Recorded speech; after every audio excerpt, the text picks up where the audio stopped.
Hello tout le monde, c'est Harmonie, bienvenue dans cette vidéo un peu spéciale parce qu'on va parler de Vaiana 2. Cette vidéo contient des spoilers mais seulement dans la deuxième partie. Vous pouvez consulter le chapitrage de la vidéo mais dans tous les cas je vous préviendrai. Je n'attendais pas grand chose de cette suite qui arrive à l'improviste puisqu'à la base ça devait être une série Disney+, peut-être plus axée pour les enfants. Mais Bob Iger, le directeur de la Walt Disney Company, a jeté un œil au projet et a commandé un film Moana 2, ou du coup Vaiana 2 pour nous européens parce que le nom Moana était déjà pris par une marque de shampoing. Et oui, voilà pourquoi notre héroïne a dû changer de nom. Vaiana 2 est qualifiée de comédie musicale animée épique et ça résume plutôt bien l'œuvre puisque le film est constitué de chansons et d'aventures destinées à toucher un vaste public. Les enfants bien sûr, mais aussi les adultes, comme la plupart des Disney qui proposent plusieurs degrés de lecture en fonction de l'âge du spectateur. À ce sujet, j'ai quand même trouvé le ton du film un peu plus mature que le premier film parce que le thème de la mort est abordé à plusieurs reprises. Dans le premier Vaiana, il y avait aussi de grands dangers, mais le risque de mort pour les personnages n'était pas autant mis en avant. Mais on en reparle en partie spoiler. Aussi, le film ne contient aucune scène impliquant des personnages de la communauté LGBT. Après, on peut interpréter l'enthousiasme de Moni devant Maui comme on veut, mais je n'ai rien noté d'explicite là-dessus. C'est un peu surprenant vu les allusions très évidentes dans les derniers films Disney et Pixar. Fermons cette parenthèse et parlons de la réalisation du film. Le premier Vaiana avait été dirigé par deux légendes des studios Disney, John Musker et Ron Clements, qui ont réalisé tout un tas de chefs-d'œuvre comme par exemple mes deux films préférés, La planète au trésor et La princesse et la grenouille. Et pour le deuxième film, cette fois-ci, c'est David Derrick Jr. qui avait déjà travaillé en tant qu'artiste sur plusieurs projets chez Disney et même chez DreamWorks. Cependant, c'est sa première fois en tant que réalisateur. Il s'était d'abord vu confier le projet sous sa forme de série animée et ensuite il a accompagné l'histoire dans sa transition vers un projet pour le cinéma. Pour les voix des personnages principaux maintenant, on retrouve Aoli Cravalho et Dwayne Johnson dans les rôles de Vaiana et Maui en VO et Cerise Calixte ainsi que Anthony Cavana en français. Ce sont les mêmes que pour le premier film, donc je suis contente. D'ailleurs, habituellement, je suis plutôt team VO, mais pour certains Disney comme Vaiana, je trouve qu'on a une excellente VF.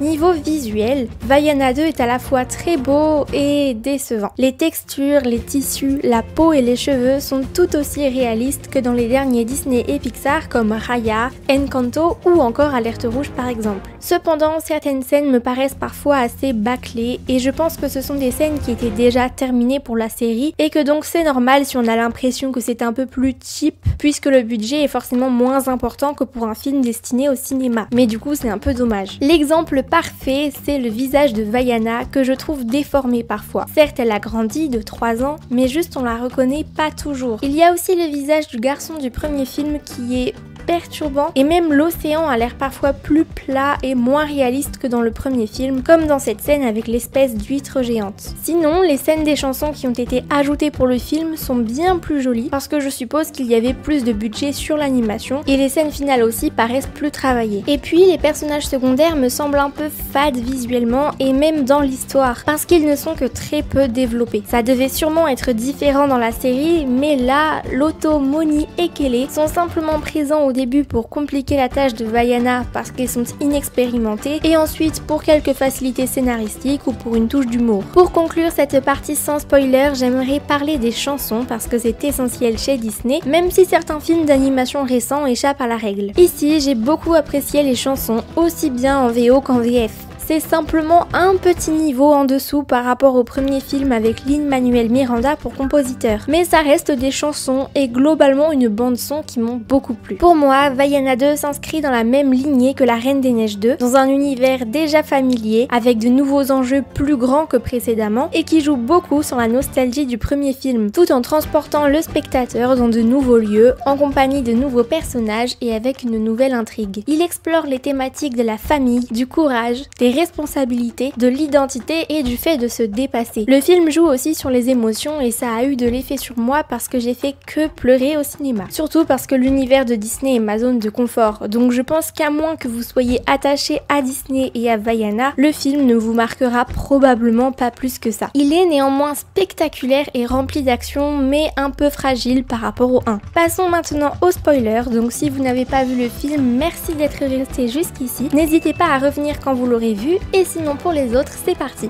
Au tout début du film, l'histoire met beaucoup de temps à se lancer et alterne pendant une bonne demi-heure je pense, entre le point de vue de Vaiana et celui de Maui. Vaiana trouve sur une île la preuve que d'autres peuples l'attendent, éparpillés sur l'océan. Mais d'abord, elle rentre chez elle, où s'ensuit quelques passages touchants en compagnie de sa petite sœur. Ainsi, l'intrigue est mise en pause pour que Vaiana explique à Simea la raison de ses explorations. Elle suit le chemin de leur ancêtre Taotai Vasa, qui cherchait à réunir leur peuple, mais il n'était jamais revenu de ses explorations. On apprend alors que Taotai signifie guide, un titre honorifique que le chef Tui, le papa de Vaiana, décide de remettre à sa fille. Mais avant ça, Vaiana passe un long moment dans son village. Personnellement, j'ai apprécié qu'on prenne le temps avant de se lancer dans les péripéties parce que ça permet d'établir le cadre dans lequel Vaiana se sent bien. On le comprend surtout grâce à la chanson Notre Paradis. Mais la plupart de mes proches m'ont dit avoir trouvé le début trop long et inintéressant, ce que je comprends puisqu'on a des scènes très bateau, sans mauvais jeu de mots, avec notamment la battle de danse. Lors de la cérémonie pour remettre le titre de Taotai à Vaiana, un éclair vient s'abattre sur elle et elle demeure inconsciente, tandis qu'une vision se déroule sous ses yeux. Elle voit son ancêtre Taotai Vasa au milieu d'une tempête terrible sur l'océan. Puis il apparaît devant elle sous sa forme d'esprit, baleine ou requin, je sais pas exactement. Et enfin, il l'emmène face à son village dans l'obscurité et surtout complètement vide. Il lui explique alors qu'il est de son devoir en tant que guide exploratrice de rassembler tout leur peuple pour éviter une fin tragique à l'humanité tout entière.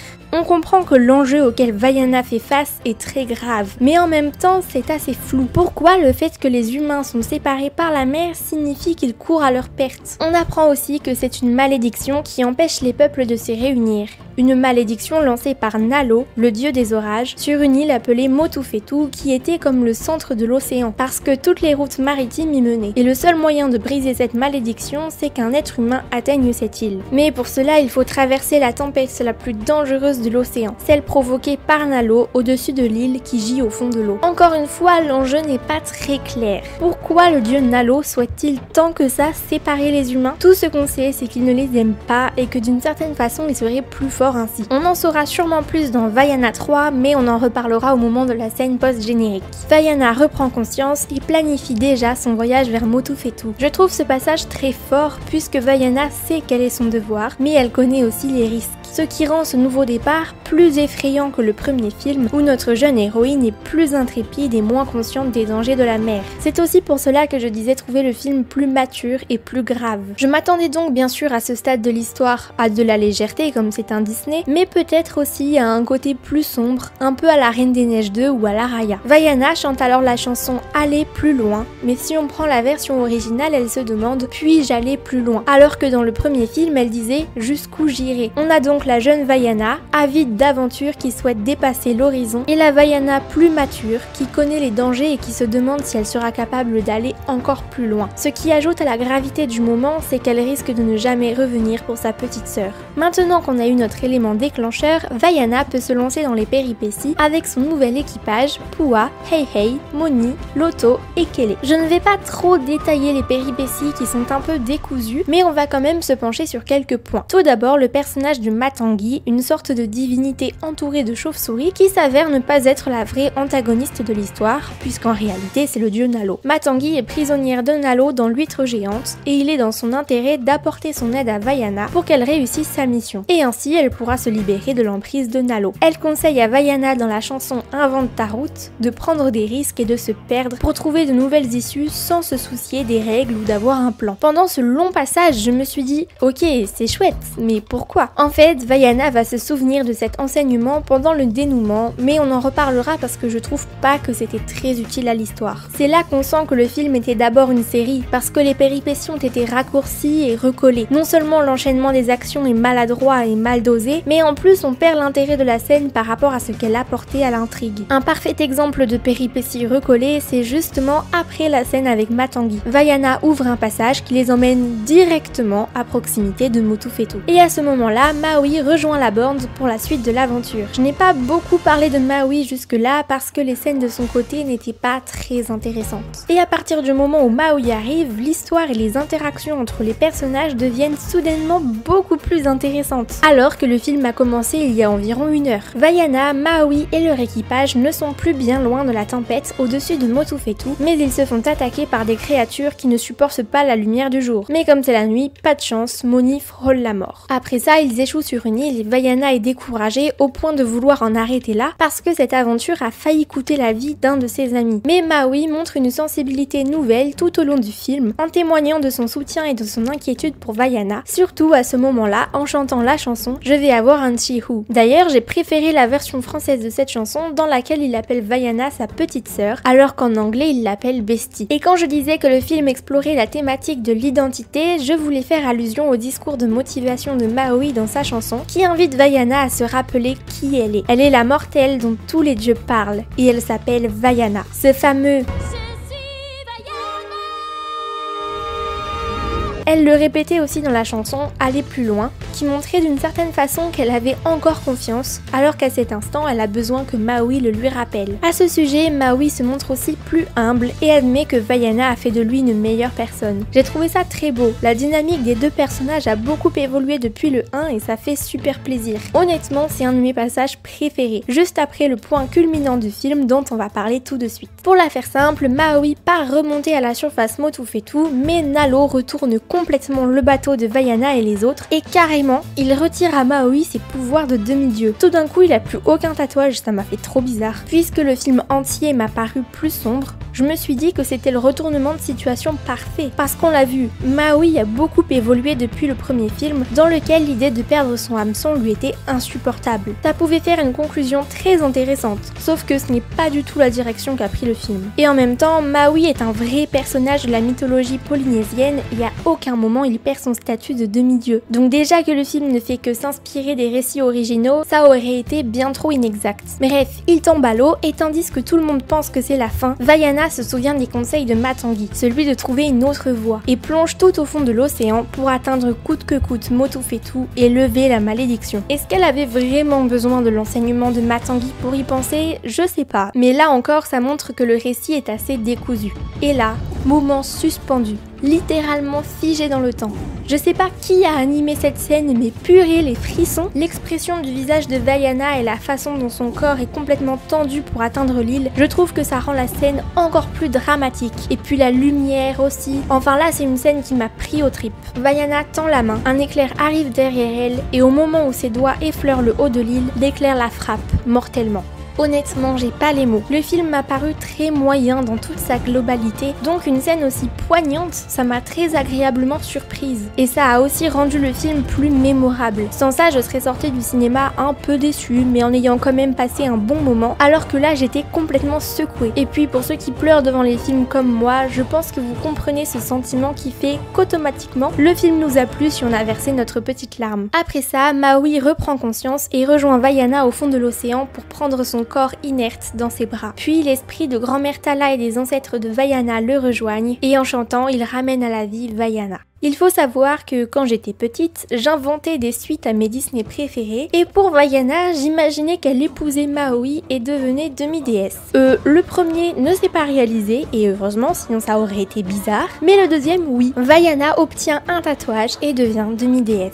Ah, et Maui récupère bien ses pouvoirs. J'oscille entre cette fin est magnifique et c'est un peu trop facile. Globalement, le film m'a plu malgré le fait que c'était majoritairement assez plat et mal rythmé dans l'enchaînement des actions. Ses défauts font de lui un film moyen alors qu'il aurait pu vraiment être excellent, surtout grâce à la scène du dénouement. Et puis on peut noter que Vaiana est la première princesse non seulement tatouée mais aussi musclée. Bon, Raya peut compter aussi pour les muscles. Et oui, je sais, Vaiana n'est pas une princesse, c'est un peu un running gag mais concrètement elle a bien le titre de princesse Disney. Ce qui veut dire qu'on a maintenant officiellement 3 princesses Disney avec des pouvoirs magiques. Réponse, Elsa et Vaiana. Dans la scène post-générique, on découvre le visage du dieu Nalo qui a l'air prêt à en découdre et à prendre sa revanche envers les humains, en s'alliant à Tamatoa, le crabe du premier film. Et le revoir m'a fait beaucoup rire. Nalo découvre que Matangi a aidé nos héros, alors au lieu de la laisser partir maintenant que la malédiction est levée, il la garde encore prisonnière. On devine alors que si une suite voit le jour, ces 3 personnages auront beaucoup d'importance. Nalo et Tamatoa comme antagonistes et Matangi comme allié à venir retrouver. Je sais que je suis très en retard avec cette vidéo puisque le film est sorti il y a plus d'un mois, mais ceux qui me suivent sur Instagram ont pu suivre un peu mes aventures pour essayer de comprendre comment fonctionnent les droits d'auteur pour les vidéos YouTube et aussi mes soucis avec mon logiciel de montage que je vais bientôt changer. Voilà, j'ai placé ma pub pour vous inviter à me suivre sur Instagram. Est-ce que c'était très subtil? Je pense pas, mais voilà, c'était juste pour vous expliquer pourquoi je suis autant en retard. En tout cas, merci beaucoup d'avoir regardé la vidéo jusqu'au bout, ça me soutient énormément. Si ça vous intéresse, sur ma chaîne, je fais des blind tests Disney et je joue à Disney Dreamlight Valley aussi. Mais j'ai encore d'autres projets pour l'année 2025 et surtout, j'aimerais atteindre les 1000 abonnés avant la fin de l'année. Ce serait incroyable. Alors merci à tous ceux qui sont déjà abonnés et à ceux qui sont en train de le faire en cliquant sur le bouton s'abonner. Est-ce que je suis un peu trop insistante? Oui, c'est fort possible. Merci encore d'être resté jusqu'à la fin et moi je vous dis